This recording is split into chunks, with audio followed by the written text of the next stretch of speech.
kalau kata orang banyak misalnya tukang nakal, terus apa dia nyuri besi atau ini, padahal kan di tukang bangunan ada 30 titik nih, 30 titik.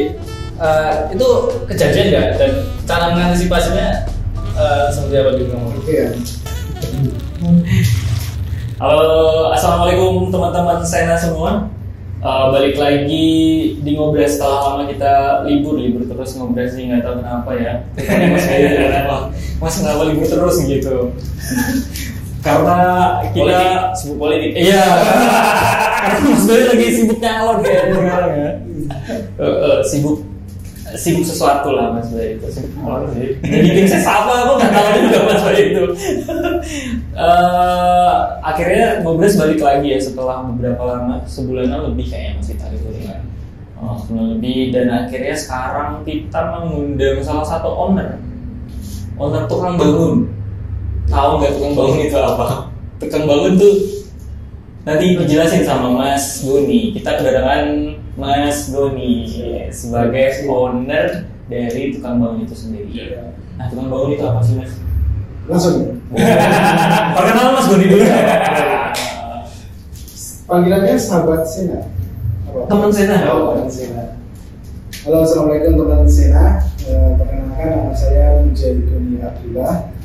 Saya asalnya dari Palu, Sukoharjo. Jadi dari kota Solo sini ke timur kurang lebih 30 menit. Ya, alhamdulillah sebagaimana tadi disebutkan Mas siapa? Aldi. Kita berkenalan. Sama Mas Aldi, kita diamanahi untuk menjadi founder dan ownernya tukang bangun. Tukang bangun itu apa? Kami jasa kontraktor, jasa kontraktor, tapi lebih spesifik kontraktor rumah tinggal. Kalau secara DNA bisnis kita definisikan dalam akte kita, itu adalah perusahaan jasa rancang dan bangun rumah tinggal yang profesional dan lengkap di Solo Raya. Gitu.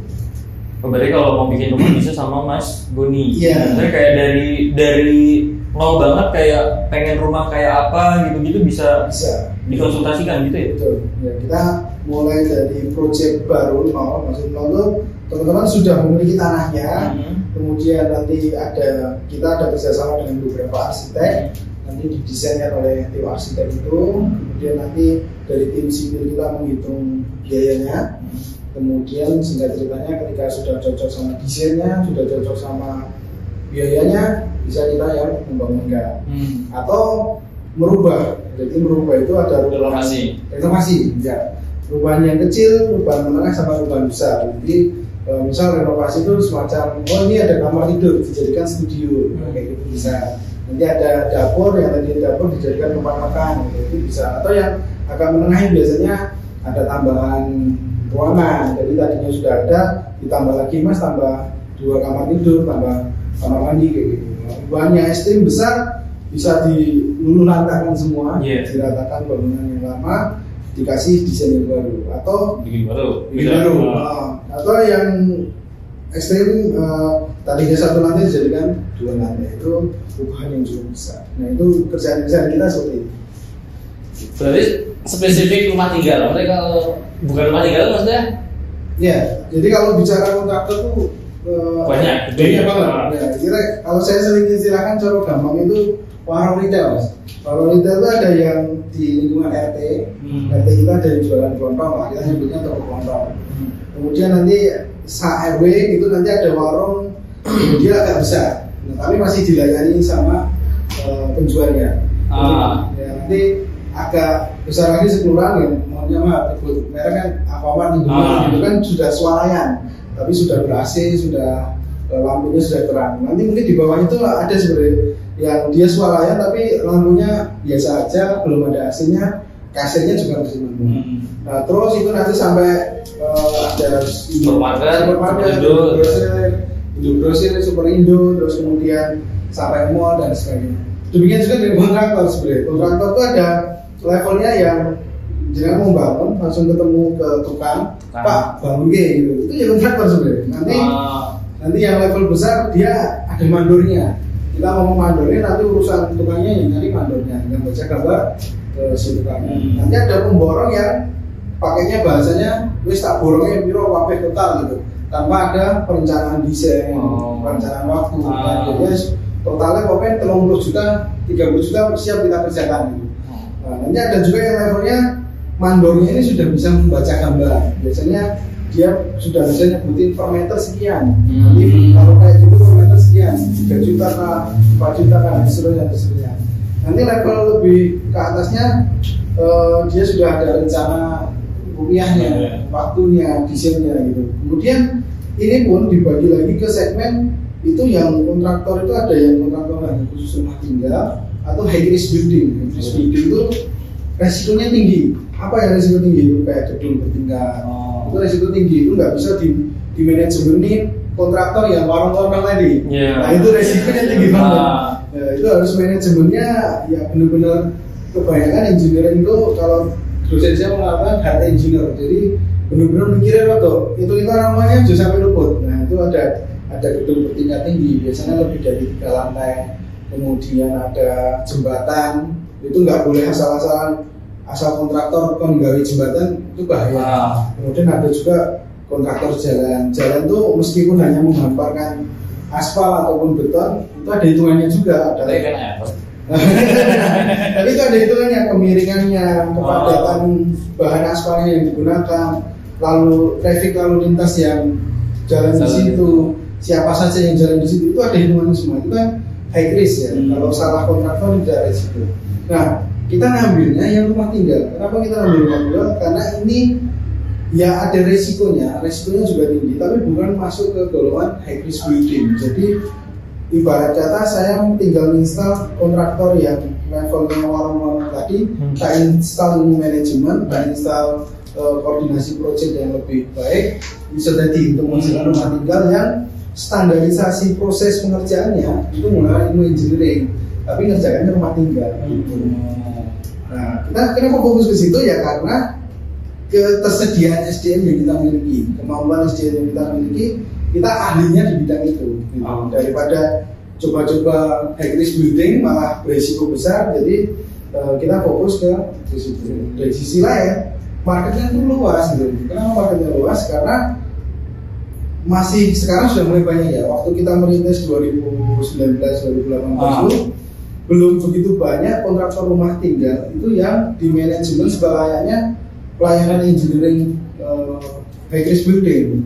Belum ada survei-nya, belum dihitung volume pekerjaannya dan lain sebagainya. Kontrol sistemnya hanya owner ke tukang atau ke mandor langsung proyek gitu. Kalau di kita kan kontrol sistemnya berlapis-lapis. Dari saya nanti di bawah saya ada manajer pelaksana membawa beberapa quality control membawa beberapa mandor membawa beberapa tukang. Jadi terstruktur banget gitu. Nah ini dulu marketnya memang luas, orang yang pendatang di Solo Raya bisa nggak punya kenalan, aku mau bangun di Solo ya. Nah, itu akhirnya larinya ke kita karena visible lah tentang bangun karena sudah dilayani pelayanan engineering selayaknya dia bangun proyek-proyek besar. Ketahuan ya? Maksudnya tadi aku mau nanya udah dijawab semua. Dari kapan tuh saya 2018-19, aduh udah jadi awal lagi. Belum nanya. Berarti udah jalan berapa tahun ya? Itu ya 4 tahunan ya Mas ya? 6 tahun, 5 tahunan. Februari nanti anniversary ke-6. Dari awal tuh dia digarap sama berapa orang Mas? Tukang bangun ini? Nah mungkin secara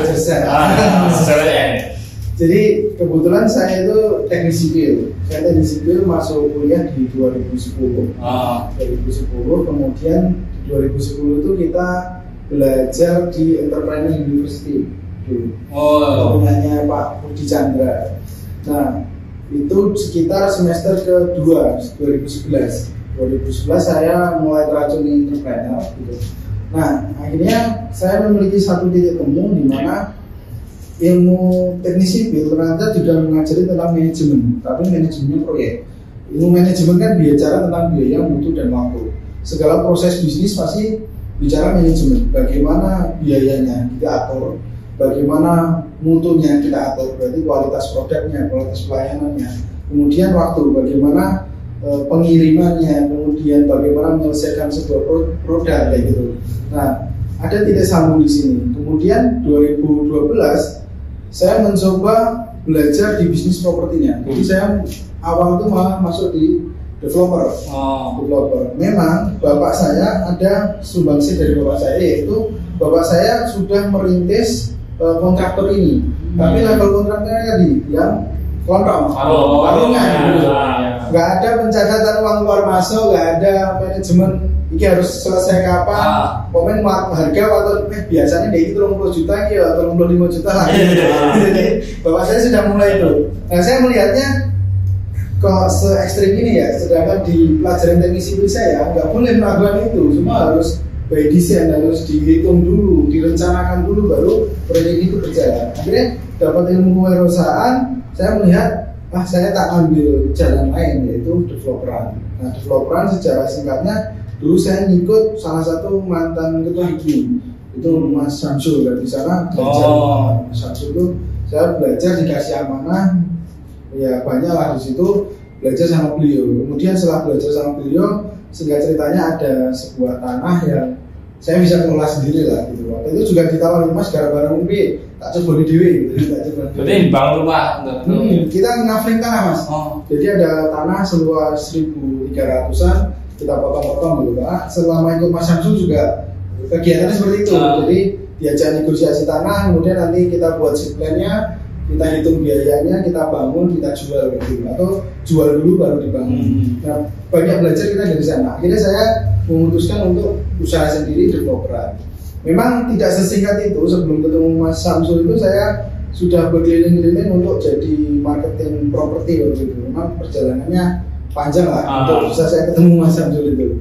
Nah singkat ceritanya saya punya usaha developer, berjalan 3 lokasi waktu itu di Palur, kemudian ada di Peponan, ada di Tumpahan. Itu sendiri atau masih gabung Mas Samsul? Sendiri. Sudah sendiri. Waktu itu tim saya ada yang ikut Mas Samsul. Waktu itu kan saya sendiri masuk Mas Samsul, kemudian Mas Samsul cari tukang, kami rekomendasikan ke Pak D saya sama Pak Ali saya masuk ke sana. Nah singkat ceritanya, bapak saya waktu itu tiba-tiba mengajukan tender atau lelang proyek di daerah Lampung, Lampung Sumatera. Dan di sana proyeknya itu harus mulai komputerisasi, dikirim harus lewat email, harus lewat Excel gitu. Sedangkan bapak saya basic hanya lulusan SD, tidak mungkin melakukan itu sendiri ya. Ini sering meminta bantuan saya untuk melakukannya. Nah karena bisnis saya cukup terganggu karena saya harus mikir kuliah. Dan itu masih kuliah berarti? Masih kuliah, itu 2012, 2013 lah. Itu saya semester 6 lah. Itu masih kuliah, mulai keganggu dengan kok bapak selalu merepoti saya juga. Akhirnya penjualan saya seret. Itu waktu itu nyalahi bapak lah. Intinya jadi Raisa betul di lokasi ketiga ini nggak bisa jualan saya. Akhirnya saya memutuskan randang itu dulu nih kalau nggak segera jualan. Karena kan kalau developer tuh kosongnya agak sulit ya Mas. Kita waktu itu tanah bisa kerjasama. Jadi kalau belum laku kita nggak bisa dapat uang lah, nggak bisa dapat fresh money. Nah akhirnya saya memutuskan, yoweslah saya tak ke Lampung bantu bapak menyelesaikan problematika yang di sana dengan keilmuan yang saya miliki dari sini, belajar dari sini. Baik itu pelajaran bisnis yang saya dapatkan sama pelajaran kuliah tentang manajemen project gitu. Saya masuk sana juga nggak langsung diterima. Apa yang saya paparkan untuk Pak ini harusnya dibuat struktur organisasi, penanggung jawabnya siapa, ini mandornya siapa. Saya tawarkan itu ya waktu itu masih ditolak ya. Akhirnya saya masuk hanya bagian administratif saja. Kemudian saya melihat peluangnya di sana cukup besar. Akhirnya singkat ceritanya saya menyimpulkan gini, usaha developer itu ternyata butuh modal yang cukup besar dan moving perpindahan uangnya itu nggak cepat, harus memang backupnya besar. Saya akhirnya gini, yang masih bisnis properti tapi dapat uangnya cepat apa? Ya ini kontraktor ternyata gitu. Yaudah aku ngelereni developer saya dulu, kemudian saya fokus ke kontraktor supaya dapat fresh money yang lebih cepat karena ternyata dapat DP dulu, asik gitu. Dapat DP dulu baru kita kerja gitu. Nah akhirnya singkatnya saya bantu sana dengan proses yang panjang dengan bapak. Akhirnya bapak itu memutuskan Terus gue yang ini weh tak tinggal mulai. Oh, Bapak juga ikut ke Lampung? Oh, Bapak waktu itu juga di Lampung kan. Nah, waktu itu kan saya cuma administratif. Nah, kemudian ketika sudah dipasangin gitu, saya briefing ke semua tim yang dari Solo waktu itu. Ya paling kita tadi karena ini sekarang keputusan di saya, paling saya menjadwalkan di Lampung ini tidak lama, maksimal 3 tahun lagi lah gitu, kita di sini. Dan selanjutnya kemarin kita harus bisa beroperasional di Solo. Nah, kenapa harus beroperasional di Solo? Waktu itu saya ada kegelisahan gini. Ketika belajar bisnis, teman-teman saya selalu mendapatkan ilmu tentang branding, tentang marketing, bagaimana memilih logo, nama, bagaimana orang yang tidak tahu jadi tahu, kayak panen kayak gitu. Kalau saya bisnis saya kontraktor ini nggak pernah terapin ilmu itu gitu. Sedangkan saya sudah sidik-sidik ngerti lah ilmu gitu. Akhirnya berpikir, ya wes lah, coba saya harus bikin brand. Kontraktor ini harus buat nama lah, nggak harus branding tapi nama untuk dikenal gitu.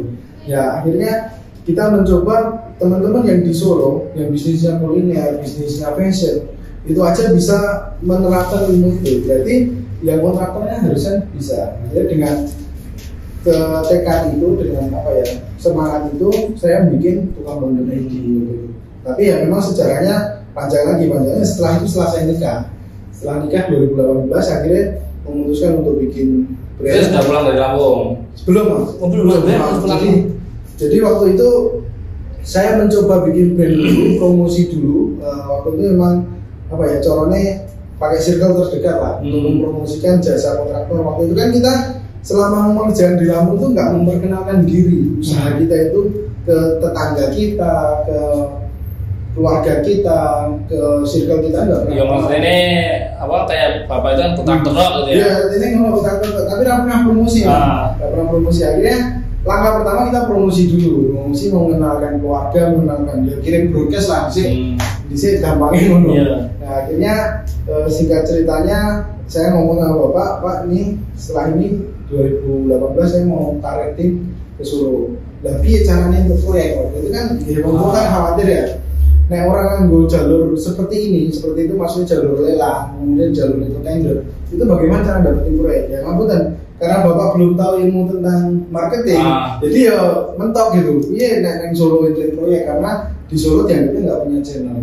Ya alhamdulillah dengan promosi itu kita dapat circle pertama ya memang rekannya terdekat lah, orang yang kenal dulu. Dia mulai bangun 1 unit, kita jadikan portofolio, berlanjut ke 2 unit kedua, portofolio ketiga, dan terus berkembang. Akhirnya kita waktu di unit kedua itu kita merekrut karyawan pertama kali.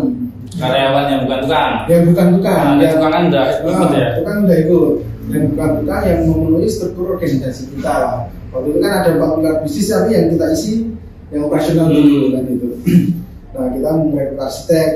Kemudian proyek kedua kita merekrut akunting dan seterusnya, kita sampai merekrut arsitek lagi, bertambah berkembang terus sampai hari ini dengan sistem manajemen yang saya punya lah gitu.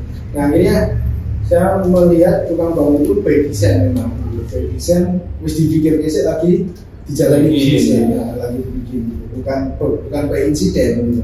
Nah mungkin kalau bapak saya by insiden, kenapa by insiden? Ya lulusan SD sekarang nyambungnya jadi kontraktor kan berat banget ini merah kebencian gitu. Pengalaman ya, kan akhirnya di situ pengalaman insiden. Beliau dulu berangkatnya dari Kenek, bantu tukang, kemudian jadi tukang asal-asalan, kemudian naik jabatan jadi tukang, kemudian jadi pengawas, kemudian jadi mandornya, baru jadi pemborong gitu. Nah, nite karirnya memang dari bawah. Nah, kalau saya tidak mengalami dari bawah itu, tapi saya by design. Ini gimana kita merancang sebuah perusahaan dan bisa operasional, ada tata kelola keuangannya, ada tata kelola SDM-nya, ada tata kelola operasional dan seterusnya. Berarti sampai sekarang udah punya berapa tim mas? Kalau yang ada di kantor tuh 33. 33, yang di lapangan itu sekitar 170-an.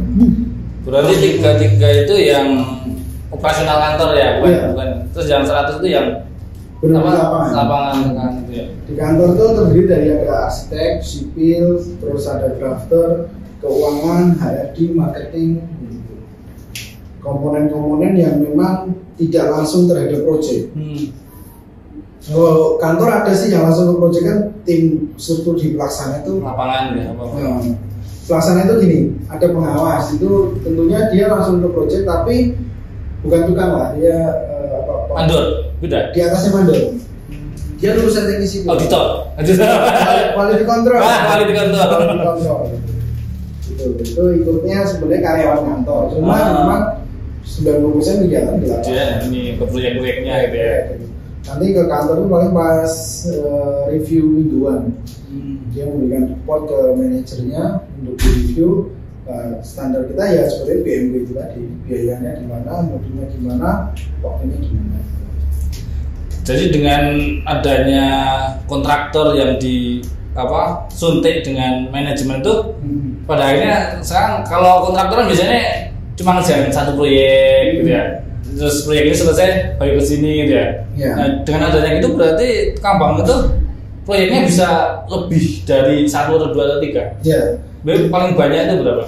Kita paling banyak di tahun 2021 mas. Itu malah sebenarnya kita kan ada masa naik, masa turun. Tapi masa turun kita pas 2021 itu pas malah banyak proyek. Itu pandemi ya berarti ya? Pandemi. Kita malah saking banyak proyek itu per bulan kita bisa mengerjakan 60 titik. 6 bulan titik lokasi. Tapi kan ada dampak negatifnya.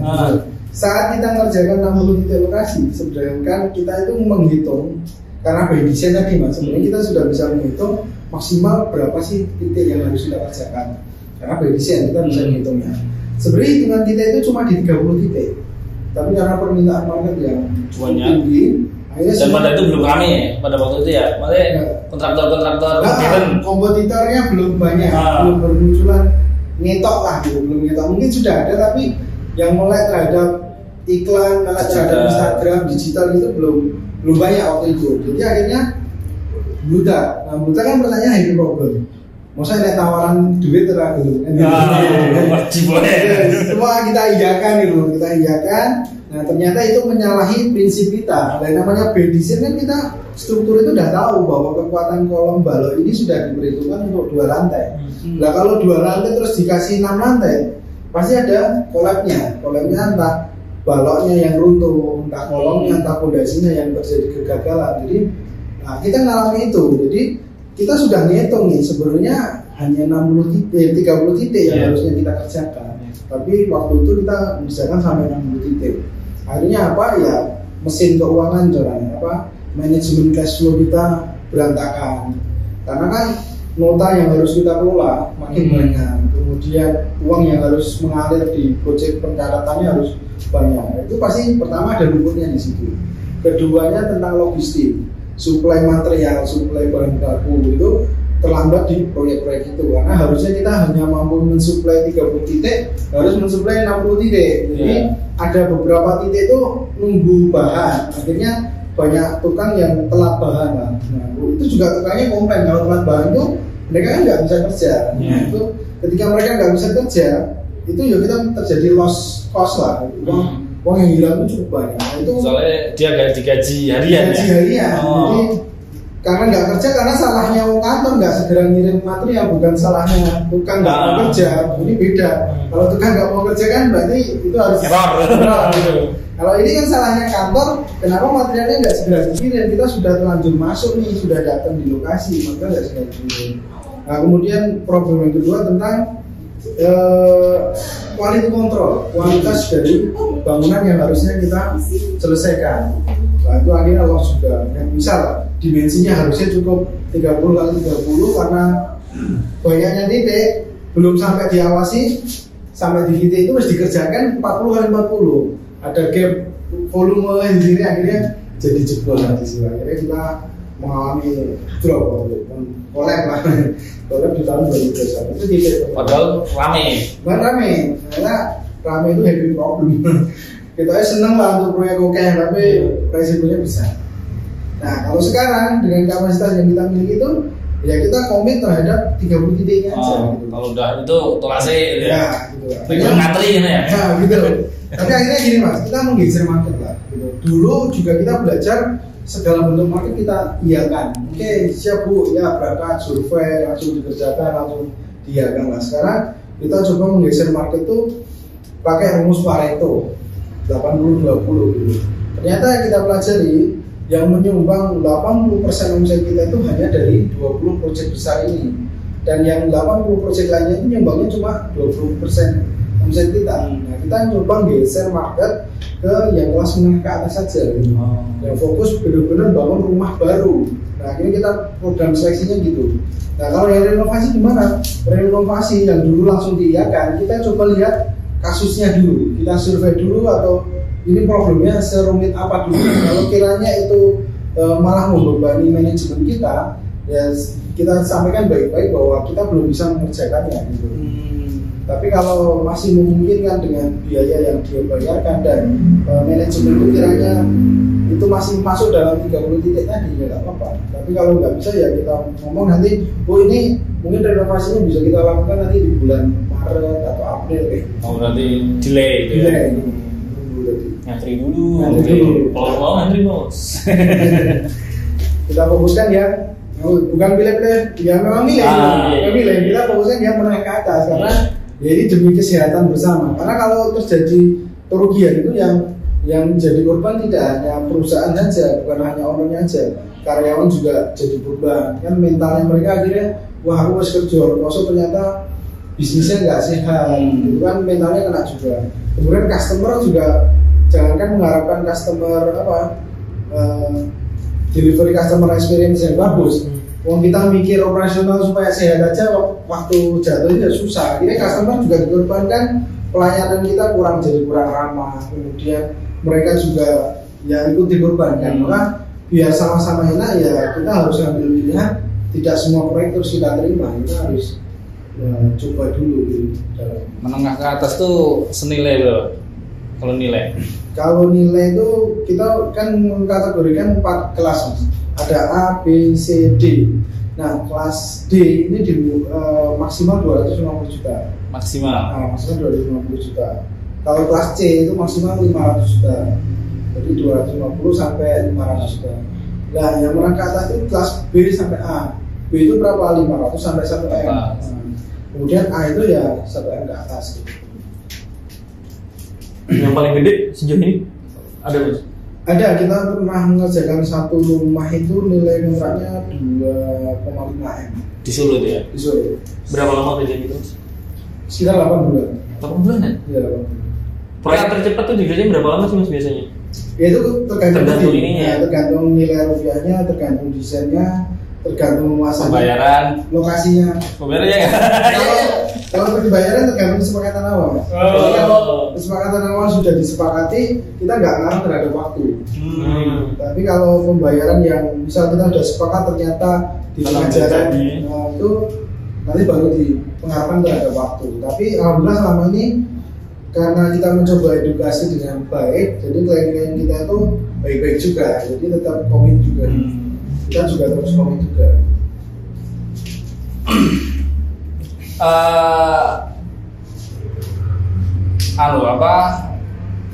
Kalau di proyek-proyek itu kan, kalau kata orang banyak misalnya tukang nakal, terus dia nyuri besi atau ini, padahal kan di tukang bangunan ada 30 titik nih, 30 titik. Itu kejadian nggak, dan cara mengantisipasinya seperti apa di rumah? Oke ya ini memang masih jadi problem. Iya proyek kan kayak gitu ya.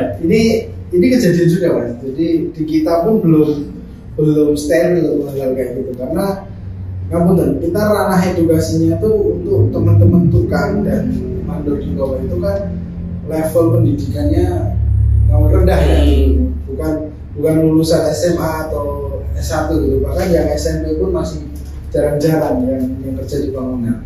Ya memang di situ butuh effort pendekatan edukasi yang berbeda dibandingkan sama konco ini ngandani tentang nyawangi ramai, ini haknya perusahaan, ini haknya pemilik rumah, ini haknya siapa. Itu kan menerangkan ke orang yang caranya wawasannya lebih luas kan gampang. Tapi kalau ngapunten orang-orang yang di lapangan itu kan kadang rumah sana yang kerja ini yuk aku permasalahannya kayak gitu. Jadi ini masih jadi tantangan untuk kita untuk beresin di situ. Nah langkahnya kita gimana? Sebenarnya ya tadi kontrol berjenjang tadi. mulai dari manajer pelaksana bertanggung jawab terhadap supervisinya, supervisi bertanggung jawab terhadap koordinatornya, koordinator bertanggung jawab terhadap mandor-mandornya, mandor-mandor bertanggung jawab terhadap kepala tukang bertanggung jawab terhadap tukang-tukangnya. Nah itu ikhtiar yang sekarang kita lakukan berkaitan dengan tanggung jawab ini apa ya, tentang material itu juga. Bagaimana material yang kita datangkan 5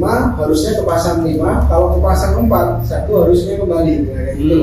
Nah, tapi memang di kita masih ada kejadian gitu. Masih ada kejadian yang melakukan apa ya? Ya kita ngomong mungkin tidak pencurian, tapi dia nggak paham tentang sisa material itu miliknya siapa. Bahkan kalau bongkaran itu miliknya siapa. Kadang dari owner sudah mengesahkan, "Ya Pak, dibawa pulang aja."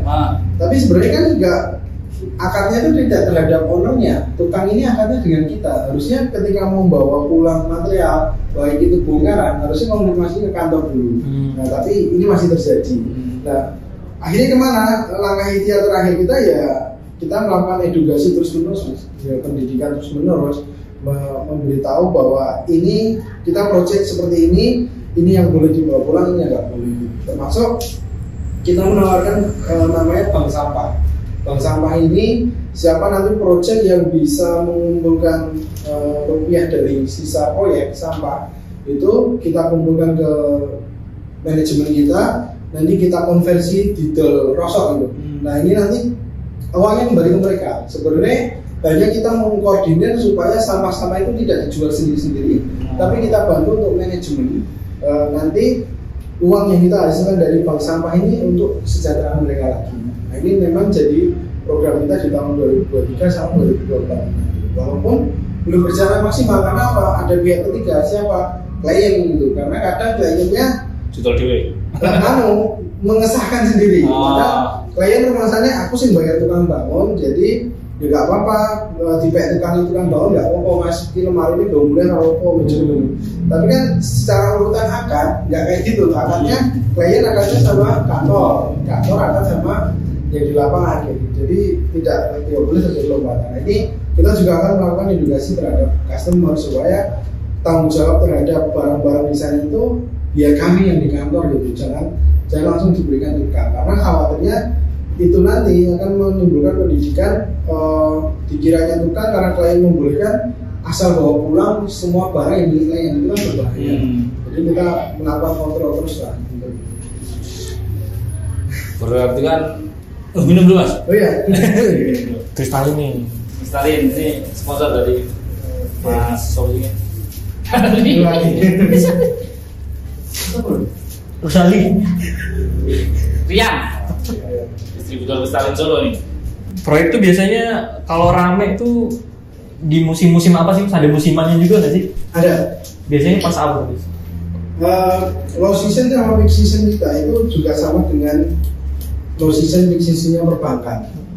Jadi perbankan itu akhir tahun itu pasti mengeluarkan banyak promo agar uang-uang itu tidak keluar dari bank, atau agar uang-uang itu dimasukkan ke bank. Gitu. Pasti Mas Bayu mungkin ditawari lah untuk Mas kalau dilebokkan di bank Desember ini nanti ditahan sampai 3 bulan dapat bunga berapa persen gitu. Penawaran biasanya tinggi-tinggi. Dan itu ternyata setelah saya ngobrol dengan beberapa perbankan tuh memang di akhir tahun gini banyak orang narik duit besar-besaran, disimpan cash atau dibuat apa nggak tahu lah gitu. Nah, itu kosong. Nah di akhir tahun inilah juga kita cenderung dimasukin ke low season karena orang sedang tidak memikirkan untuk bangun rumah gitu. Di low season pertama itu. Low season kedua tentunya berbalikan dengan fashion, yaitu Ramadan sampai Syawal itu kita low season. Jadi orang sudah mulai ancang-ancang untuk mempersiapkan Idul Fitri itu dengan semaksimal mungkin pengeluarannya untuk itu dulu. Karena nih setelah Syawal kan uang pada masuk nih. Maksudnya karena fitrah sudah masuk, pembayaran sudah mulai masuk dan lain sebagainya. Biasanya kita terjadi peak season di 2 bulan setelah Syawal. Kalau tahun ini perkiraan kita nanti peak seasonnya di bulan Juli Agustus peak season. Selain itu normal season gitu. Jadi Desember nanti masuk lagi bulan Maret April low season, Nanti peak seasonnya di Juli Agustus, lainnya normal season. Normalnya itu berarti biasanya berapa per bulan Mas? Berapa project per bulan biasanya? Oke, kalau normal kita menentukan target sebenarnya. Kalau pasar terhadap market tergantung siapa yang masuk ya nggak bisa. Kita harus normal itu kita harus mengejar target minimal per bulan itu 3 proyek. Oke. 3 proyek. Kalau low season itu dapat 1 proyek aja alhamdulillah. Nggak dapat di low season. Tapi ada project yang jalan. Tetap ada project jalan. Dan kita sistemnya dapat bulan ini nggak selesai bulan ini. Terus berjalan. Dan nanti kalau peak season itu kadang bisa sekali sebulan tuh bisa MOU sampai 7 proyek, 8 proyek. Pengen tanya SDM Mas. Jadi kan di kayak kontraktor terus bangunan itu kan terutama tukang itu kan ada kendala kesulitan ya. Kalau tukang itu kan kayaknya kayak petani Mas. Maksudnya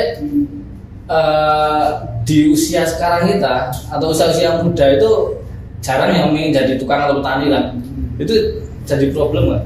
Jadi problem sebenarnya. Jadi kita juga sekarang mencanangkan untuk 2024 kan go nasional. Go nasional itu ya paling nggak itu sepulau Jawa kita bisa. Oh, ada proyek-proyek. Nah, problem kita market tinggi Mas. Kita nggak bisa mungkirin itu. Kebutuhan orang untuk menggunakan jasa kontraktor yang profesional itu sangat tinggi. Termasuk di kita aja dari bulan Agustus, September, November 3 bulan ini berturut-turut. Ini yang masuk tuh sampai puncaknya 900 Mas per bulan. 900 itu berarti kayak orang WA-an, itu ada 900 orang yang membutuhkan jasa kita. Itu untuk kontraktor kan, kayak di banget naik jualan badai mungkin 900 ya wajar lah, 900 kita bisa jualan 900 biji per bulan bisa lah gitu. Tapi kalau kontraktor ini besar banget. Nah, besarnya permintaan ini memang tidak bisa diimbangi oleh ketersediaan SDM. Nah, maka inilah yang jadi problem kita juga. Kita tuh mau standarisasi mereka itu kesulitan.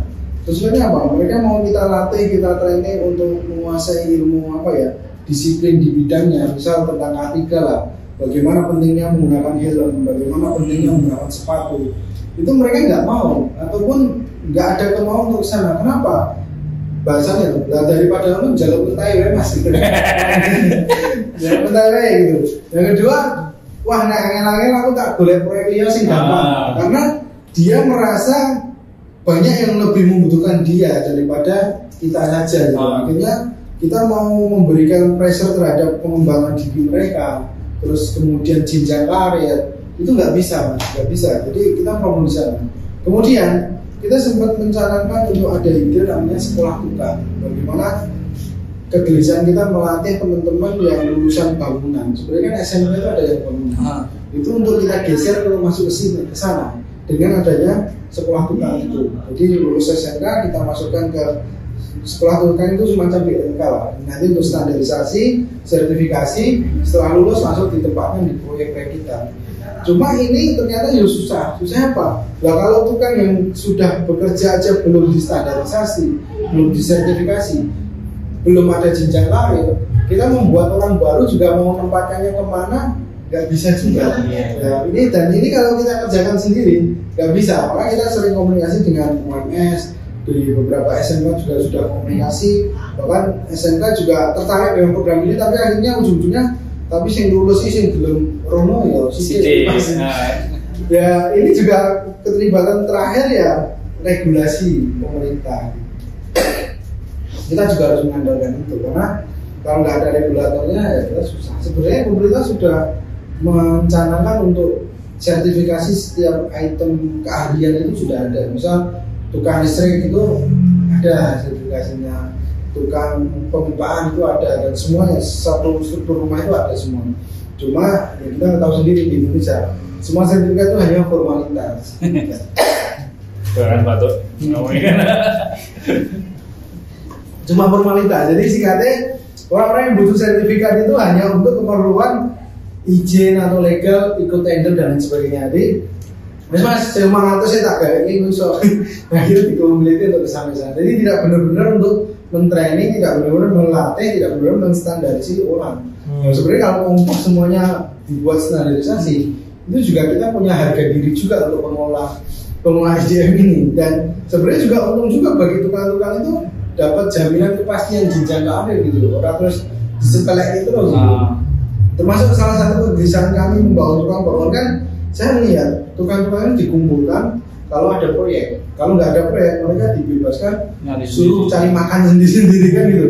Nah itu saya sedih dengan hal itu, kasihan loh, mereka sudah dipaksa-paksa untuk ikut kita. Setelah ikut kita selesai, dia disuruh cari kerjaan sendiri. Maka saya membangun tukang-tukang itu supaya mereka ini dapat jenjang karir pasti terus gitu ya. Ada terus gitu. Nah tapi harusnya ada kerjasama dua arah. Kalian harusnya mau kita atur juga, kalian harusnya mau kita standarisasi juga, kita latih, kita training, kita tambah SDM-nya. Nah kalau yang kesejahteraan yang sudah ada, ini sudah standarisasi, ada jenjang karir, kemudian keilmuannya terus meningkat, kita mau memasukkan anak-anak muda menjadi ikut itu kan jadi mau. Nah mas aku untungnya jadi mandor kok. Mandor itu levelnya kalau di pabrik supervisi. Kalau supervisi, soal itu gaji semene, fasilitasmu ini. Nah itu bisa kita lakukan. Tapi kamu harus lolos dulu nih seleksi sertifikat manajemen bahan, sertifikasi manajemen manusia kayak gitu harus dilalui dulu. Gitu. Nah emang harus kompak mas itu jadi problem kita. Maka di 2024 walaupun kita mencanangkan go nasional, kita nggak berani mulu-mulu. Kita hanya menempatkan di 5 kota aja. Kalau kita udah selesai 5 kota itu kita anggap sudah go nasional. Mana aja tuh? Solo sudah pasti ya. Jogja, Bandung, Jabodetabek, kemudian Surabaya. Itu. Dan memang kalau tadi mendengar ceritanya pasar tukang bangun itu ya apa? Pasangan-pasangan milenial ya? Iya. Pada akhirnya ya kayaknya ya. Betul. Ya akhirnya yang sama dengan konsep berpikirnya ya. Nah ini kita juga punya data klien-klien kita itu usia 25 sampai maksimal 40 tahun. Ya antara itu usia-usia klien tertinggi kita. Pekerjaannya paling banyak ya entrepreneur, dia pengusaha dari level UMKM ataupun pakai BUMN lagi. Ada juga. Kalau yang apa kayak DPR RI itu cuma beberapa ya ada 1-2 orang ada. Tapi memang kebanyakan yang level milenial yang usia 25 sampai 40 dia sudah punya usaha sendiri. Baik usahanya itu publik atau usahanya itu non publik. Kita ada gini, ada klien yang tadi bangunnya sampai 2 miliar lebih. Dia punya bisnis yang unik. Dia desain huruf dijualnya ke luar negeri. Timnya juga banyak. Tapi kita desain ke pengusaha nggak pernah kenal dia. Usianya berapa? Usianya juga kelahiran 92 juga sama seusianya. Tapi bisa bangun rumah sebesar ini. Saya sendiri, wah masya Allah ya. Cimbang bisa bangun rumah semua gitu. Belum tanahnya itu ya? Belum tanahnya pun lokasinya cukup strategis lah. Dekatnya Masjid Al-Aqsa, Masjid Agung Karanganyar di situ. Itu kan kota banget. Itu rumit ya? Bisnis itu rumit.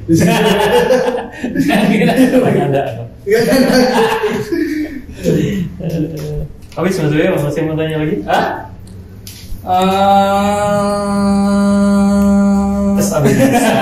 Banyak aslinya. Banyak. Belum kepikiran.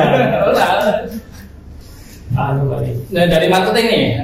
Dari kan tadi Bapak juga kekhawatiran mulai ingin sekelendi dan sebagainya, dan akhirnya bangun branding, bikin Instagram ya, sosial media, dan pada akhirnya sekarang di 2021 bisa dapat klien banyak dan sampai sekarang datang terus. Dan kalau market milenial tuh kata Gibran tadi malam itu memang akan bertumbuh gitu ya. 2000 sampai 2030 2045 bertumbuh terus. Itu memang sudah melihat peluang itu. Terus marketing apa yang dilakukan dari awal dulu sampai sekarang dan rencana ke depannya gitu. Iya. Kalau dari dulu sampai sekarang dulu ya, dari dulu sampai sekarang itu saya melihatnya market kita itu ya seusia saya gitu. Itu mulai aktif dan mulai mencari informasi itu kebanyakan di online. Online di sini di mana? Di Instagram mas. Jadi saya sendiri mencoba berempati ya. Aku naik golek informasi nih di sini. Aku naik Instagram. Berarti orang-orang seusia saya, orang-orang yang hari ini kurang lebih muda-mudi seusia saya, itu pasti ya model lah. Boleh apapun mesti di Instagram. Itu valid dengan saya share sama teman-teman ya mesti boleh referensi apapun di Instagram. Nah akhirnya sejak pertama kita desain tukang bangun, kita mainnya di Instagram. Kita mainnya mengupload portofolio, mengupload kegiatan tim, mengupload edukasi semua di Instagram semua. Nah sampai hari ini 80% lebih klien kita itu dari Instagram gitu. Nah kemudian untuk masa mendatang gimana? Ya ini TikTok ini kayaknya juga baru-baru ngangkat dan saya nggak tahu nanti sumber informasi itu datanya dari mana lagi, tapi sementara TikTok ini memang approve bahwa semua juga cari informasi di TikTok juga gitu. Saya nggak tahu seberapa lama nanti Instagram bisa diandalkan, tapi kita ini sudah mulai geser untuk menyentuh TikTok juga gitu. Nah apakah TikTok nanti sementara dan Instagram sementara saja gimana? Ya itu nanti menjadi pembahasan tim kita di internal marketing kan tentunya setiap bulan kita melakukan review. Bahkan pertama kita melakukan review, mempelajari isu-isu terkini termasuk kalau Mas Gibran mengatakan sampai tahun 2030, 2045 ini potensial marketnya masih besar, ya berarti kita akan ngikutin kemana arus anak muda ini akan bergerak. Berarti klien kita habis ini 5 tahun mendatang adalah generasi Gen Z itu. Gen Z itu yang akan jadi target market kita. Tapi setelah kita pelajari Gen Z itu data mengatakan daya nabungnya turun drastis. Mereka lebih mementingkan saya punya hari ini, saya nikmati hari ini juga. Berarti ini ke depan mungkin cukup menantang. Apakah mereka akan memikirkan tentang membangun rumah impian atau cukup sewa apartemen atau sewa perusahaan murah? Ini coba nanti kita akan pelajari lebih dalam lagi. Atau kita ngejarnya geser market. Ternyata bisa jadi nih, ternyata kita nggak ngejar usia 25 sampai 40 karena itu nanti akan diisi oleh Gen Z. Kita akan geser ke para investor yang hari ini akan memikirkan Gen Z. Kita jadi mensupport investor yang memikirkan marketnya Gen Z. Jadi tidak langsung jualan Gen Z ya, tapi kita jualan investornya. Apa itu? Kalau memang perilaku Gen Z itu lebih memilih untuk tinggal di apartemen, di kos-kosan mewah, berarti kita geser marketnya ke orang-orang yang mau membangun produk yang bisa dinikmati Gen Z, yaitu kos-kosan mewah, apartemen, kayak gitu. Jadi kita gesernya paling di sana. Tapi ini juga masih kita lihat dulu, apakah approve atau enggak kan? Berarti secara tidak langsung sebenarnya tukang bangun itu adalah kontraktor yang bergerak di digital ya, online ya, digital. Online dan barangnya memang bentuknya kalau barangnya kan offline. Tapi marketing kita 100% online malah. 100% online. Baru 2024 ini nanti kita mendesak untuk offline. Apa? Kanvas nggak apa-apa? Ya kan pasti door to door gitu. Kita benar-benar kita coba offline. Kenapa? Ya kita coba ngambil pelajaran sedikit tentang TikTok Shop gitu. Nah kalau teman-teman yang hari ini mengandalkan TikTok Shop kemudian TikTok Shop ditutup, ujur. Nah hari ini kita 80% mengandalkan Instagram. Dan next season Instagram ditutup. Bukan. Ya, kita tidak mengabaikan rezeki bisa apa sing ngatur, tapi ikhtiar kan bisa kita lah gitu. Bahwa 80% customer kita dari Instagram. Kalau kita hari ini masih mengandalkan Instagram tok gitu. Tiba-tiba besok ada kebijakan apa tutup, ya kita nangis loh, nggak bisa dapat klien. Maka 2024 kita desak untuk offline. Ada yang offline. Iya, ada offline-nya. Tuh, luar biasa. Ini lagi SDM, marketing, masih ada finansial. Tadi nggak usah. Seru ya. Operasional ribet lagi, lebih ribet daripada jalan kaki. Operasional mungkin tadi sudah itu memang 4 pilar ya. 4 pilar di bisnis itu memang kalau kita ingin membangun bisnis itu by design itu ya memang harus memikirkan 4 itu ya. Secara garis besarnya ya. Apa itu? 4. Marketing, operasional, finansial, SDM. Itu 4 itu memang ya di semua bisnis semua entah itu kuliner terus bangun dan sebagainya itu Karena banyak pengusaha sekarang yang mungkin awalnya dari marketing dulu biasanya. Kalau internet marketing kan dari marketing dulu, dari marketing dulu, dan memang banyak pengusaha atau penjual marketing itu nggak lolos ke tahap berikutnya. Nggak lolos ke tahap berikutnya itu dia bisa pintar jualan, tapi nggak pintar ngelola SDM operasional, sampai itu akhirnya selesai. Banyak teman-teman yang kayak gitu.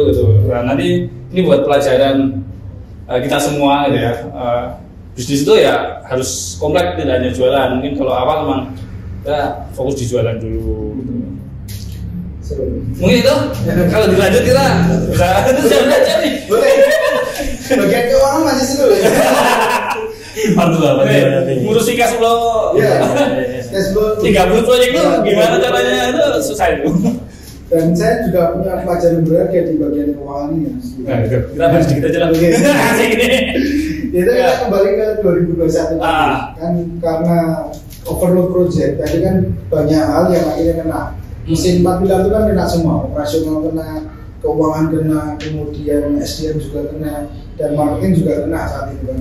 Nah, maka yang bisa menyembuhkan di situ adalah apa? Finansial. Jadi perbaikan cash flow. Jadi pelajaran pentingnya adalah waktu itu karena proyek penting laku, ya akhirnya terjadi utang piutang antar proyek. Ini tak Indonesia di beberapa proyek ini. Ternyata ketika saya pinjam proyek ini bermasalah nanti, proyek B bermasalah. Nah, ini proyek B butuh dana, minta proyek C minta berusaha tambah sulam terus gitu. Akhirnya yang terjadi adalah kita harus nambah proyek terus. Ternyata itu nggak sehat. Ya, yang harus dilakukan apa? Cut loss gitu. Kita harus berani memutus rantai itu dengan memotong. Dan kita harus mengakui kalah, kita mengakui rugi. Karena kalau terus itu, akhirnya saya pelajari kenapa perusahaan kontraktor itu yang tua terutama itu berakhirnya tragis. Mereka dulu kontraktor kaya raya, kontraktor besar, tapi di akhir hayatnya itu seringkali kebangkrutan yang dia dirasakan. Ya ternyata di sini arusnya itu adalah hutang proyek satu ke yang lain itu terus menerus dan nggak berani cut loss. Nah, itu pelajaran yang paling berharga waktu itu. Saya harus memberanikan diri untuk cut loss. Gimana? Menghentikan tidak menerima proyek dulu, harus berhenti. Nah, akhirnya ada pertanyaan, lah terus ini nggak jalan kalau nggak ada fresh money untuk mensolidasi. Nah, akhirnya uang pribadi kita harus jual aset 1,8 miliar untuk mensehatkan kembali, memberikan stimulus ke proyek-proyek ini agar tetap running, berjalan gitu. Nah, ketika 1,8 itu sudah dimasukkan dan proyek-proyek ini sudah kembali normal, sehat dan sudah selesai, baru kita menerima 5 proyek lagi gitu. Nah, itu memang keputusan yang berat. Kadang kita mau melakukan cut loss itu mikirnya, loh maksudnya ada klien juga kita butuh dana malah ditolak. Nah, itu godaan setan gitu. Kalau kita meneruskan itu nggak akan ada selesainya. Kita harus motong ekornya. Selanjutnya memang ini mungkin prinsip dasar dalam bisnis ya, yang telah saya pahami, uang perusahaan sama uang pribadi itu beda gitu. Nah, waktu itu saya memutuskan terhadap uang pribadi sama perusahaan takut berdua lagi. Nah, akhirnya ada pengeluaran-pengeluaran yang harusnya tidak perlu kita keluarkan yang mengakibatkan beban proyek. Nah, akhirnya saya memberanikan diri juga cut loss juga terhadap uang pribadi. Ya udah, Mas Boni main jiwa duit hitungannya hutang gitu. Hitungannya hutang, maka kekuasaan saya terhadap rupiah itu ya sekedar hutang yang saya terima itu atau jatah dividen yang saya terima aja. Selain itu miliknya proyek. Terus sekarang bentuknya PT atau? Kita ada beberapa bidang bisnis lah. Jadi dipecah-pecah karena geraknya beda-beda, pendapatannya sumbernya berbeda-beda, tapi masih dalam satu holding yang sama. Itu ada 2 PT, ada 3 JV. Gitu. Kan logistik itu ternyata setelah saya pelajari dari waktu kita bikin PT itu SBU atau keterangan usaha ini ternyata beda juga, bukan masuk dalam kontraktor.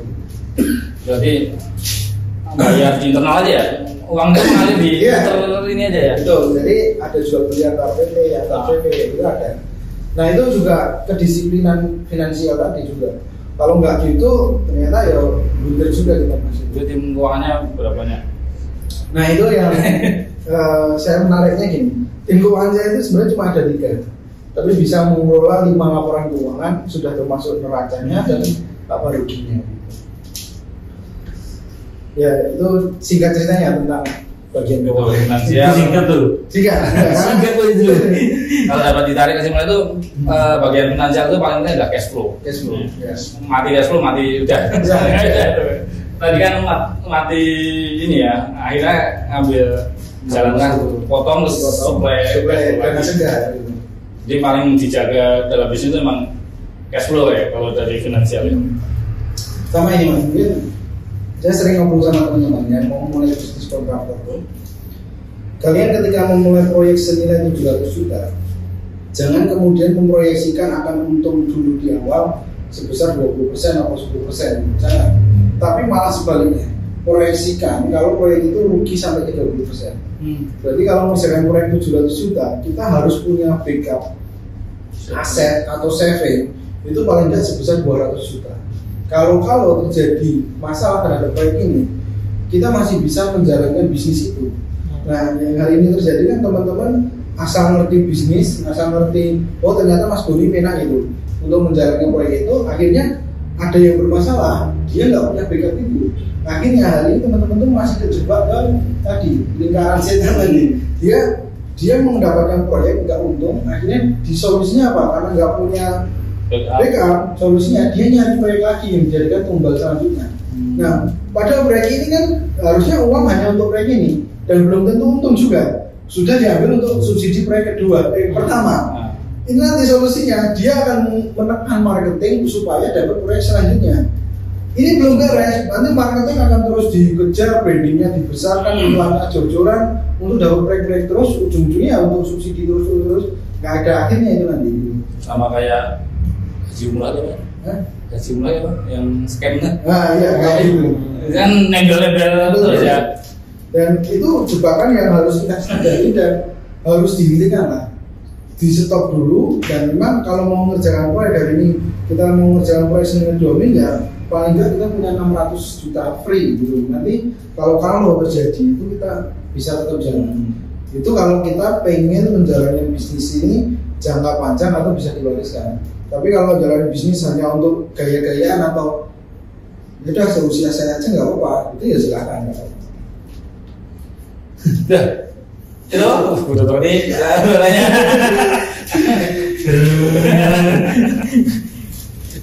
Udah habis. Mas Boni boleh promosi kalau mau tukang bangun segala macam. Oke. Ini tadi udah promosi semua. Ini promosi semua. Ini harus sel. Lagi sosial kan. Baik teman-teman, jika menginginkan mau membangun rumah impian, tagline kita kan membangun rumah impian. Kenapa membangun rumah impian? Rumah impian itu bukanlah rumah yang pertama, karena rumah pertama itu rumah kebutuhan. Bukan rumah kedua, karena rumah kedua bisa jadi juga kebutuhan. Tapi rumah impiannya adalah rumah terakhir yang pengen jenengan miliki di dunia ini. Yaitu pengen membangun rumah impian, nanti bisa silakan hubungi tukang bangun. Insya Allah akan kita kerjakan secara profesional, amanah, dan kita kuncinya di situ, profesional dan amanah. Kita memang tidak selalu bicara tentang kualitas, tidak selalu bicara tentang harga, karena itu relatif. Setiap orang penilaiannya berbeda-beda. Tapi insya Allah kalau amanah dan profesionalnya kita mampu mengikhtiarkannya. Jadi silakan cek aja Instagram kita, karena semua aktivitas bisnis kita ada di Instagram kita. Terima kasih. Editor tolong cantumin ya editor. Terima kasih editor, tolong cantumin editor ya Instagramnya, terus nomor HP juga mungkin ada di IG-nya ya Mas ya? Iya, ada di Instagram semua lengkap datanya di sana. Yes. Teman-teman yang pengen membangun rumah impian boleh langsung ke Mas Boni atau di IG-nya tukang bangun.id. Tukang bangun.id itu. Kayaknya dari obrolan tadi kita simpulkan sebenarnya belum kelar. Sepertinya bakal ada part 2. Mungkin part 2-nya kita di kantor Mas Boni kali ya. Boleh. Asik ya, di studio Mas Boni. Yaudah itu dulu episode kali ini. Sampai ketemu kapan-kapan nggak tahu lagi. Next episode-nya nggak tahu lagi nih kapan nih. 2 minggu lagi dong. Iya kayaknya bakal ribet lagi ya, 2 minggu lagi. Oke, terima kasih teman-teman saya yang sudah menonton. Bye bye.